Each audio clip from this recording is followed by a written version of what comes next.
సాగునీటి సాధన సమితి ఆఫీస్లో నవంబర్ 18వ తేదీ ఇది జరుపుకుంటా ఉండే నామకరణ దినోత్సవం. రాయలసీమ అన్న పేరు ఎందుకు వచ్చింది, ఏ విధంగా వచ్చింది అనే ఉద్దేశాన్ని చెప్తూ ప్రతి సంవత్సరం మేము ఇక్కడ జరుపుకుంటాం.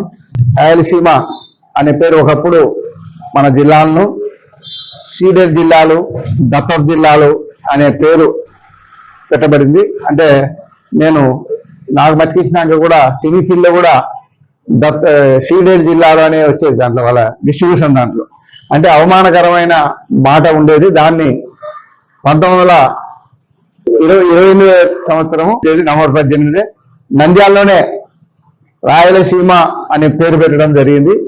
ఆ రాయలసీమ అనే పేరు పెట్టడం జరగడం చాలా గర్వకారణం. ఈరోజు రాయలసీమ అంటేనే పౌరుషానికి, ఎందుకంటే అభివృద్ధికి, ఎందుకంటే మనదింటే కృష్ణా, గోదావరి, పెన్నా నదులు కూడా ఇక్కడి నుంచే ప్రవహిస్తాయి. ఇటువంటి ఇంత అభివృద్ధి చేయడానికి ఇంత అవమానకరమైన పేరును మార్చి ఈరోజు మన నంద్యాలలో జరిగినందుకు మనకంత ఆనందదాయకం.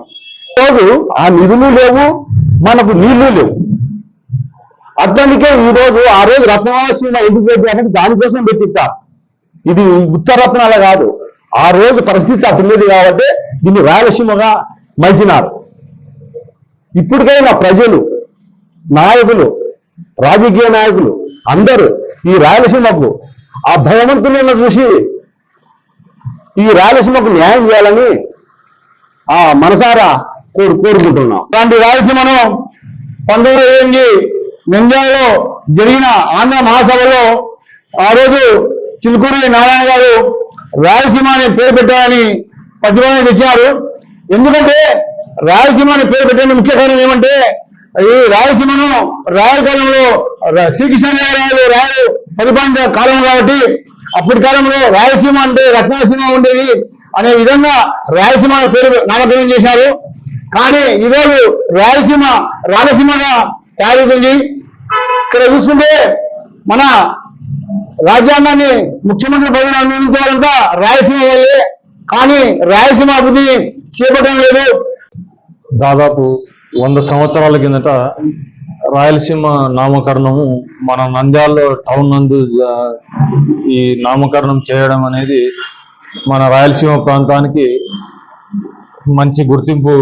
ఈ ఏరియాకు అంతకుముందు దీని పేరు బ్రిటిష్ ప్రభుత్వం సీడెడ్ అని నామకరణం వాళ్ళు పిలుచుకుంటా ఉన్నారు. ఈ సీడెడ్ అనేది మనకు సరిగా లేదు. ఇది రాజుల ఈ ఏరియా పరిపాలించిన ప్రాంతము, చరిత్ర ఉంది.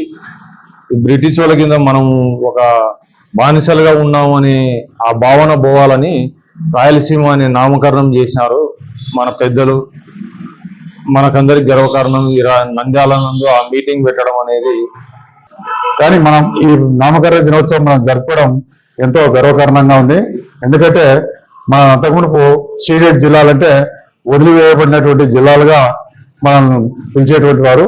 దాన్ని తీసేసి ఆ పేరు బాలేదని చెప్పేసి తీసి ఈ యొక్క రాయలసీమ అని పేరు పెట్టుకోవడం వల్ల మనకెంతో ఆనందదాయకంగా ఉంది.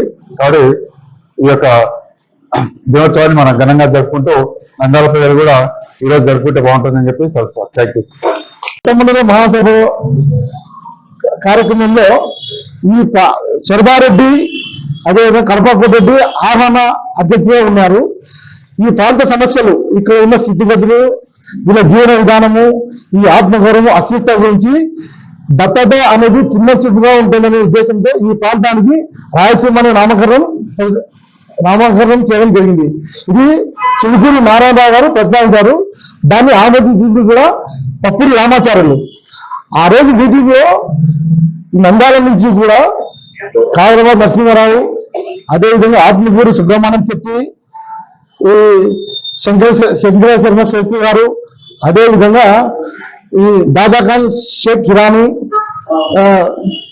సుబ్బరావు శెట్టి, వీరంతా కూడా ఆ మీటింగ్ లో ఆహ్వాన సభ్యులు ఉన్నారు. వాళ్ళ పోర్టల్ మనకి ఈ ప్రాంతంలో మన విక్టోరియా రీడింగ్ రూమ్ అని నంద్యాలలోనే ఈ మీటింగ్ చేయడము, నంద్యాలలోనే రాయలసీమ అనే నామకరణం ఈ ప్రాంతానికి పెట్టాము. ఇదంతా మా నంద్యాల ప్రాంత మా అందరికీ ఎంతో సంతోషకరమైన విషయం.